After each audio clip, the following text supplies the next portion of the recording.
When I was growing up, everyone aligned themselves to certain sorts of music, so it's very tribal. You're either rockabilly or maybe a goth, but these days I think people are just incredibly broad-minded.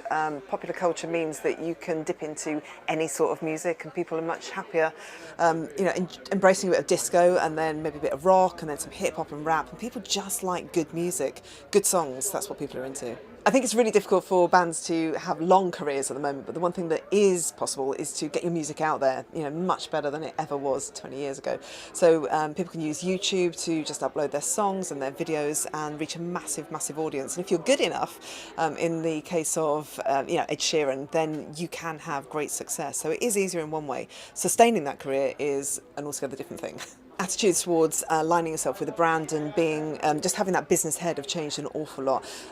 People used to be quite cynical and would refuse to work with certain brands, and it'd be seen as selling out, and that just doesn't seem to happen so much because people are much smarter. There's a whole new generation, whether it's Taylor Swift or Ed Sheeran, who can see opportunities and can see ways to promote their music, and they will choose their brands. They're smart enough to know who they want to work with, so they're not selling out, but they are being very, very smart and very business minded, and I think that's really exciting and it's very impressive. I think there's a lot of very, very impressive young people out there.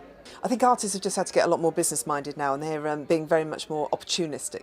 So, whether it's getting out on the road and touring and touring and touring, I can't tell you how exhausted a lot of the artists are when I interview them these days because it's just no let-up. So whereas they might have picked and chosen what they wanted to do, now they're on the road 24/7. They are doing every interview that they're asked to do. They are looking for different business opportunities.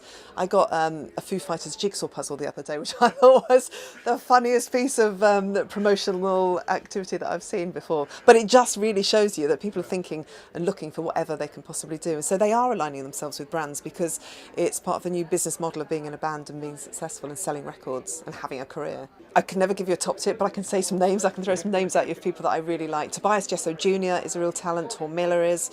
There's a girl called Emily Nicholas. Quite a lot of Scandi music that's coming around at the moment, which I really, really like. The XX, Jamie XX has got a new track out. So yeah, exciting times. Always good music coming out.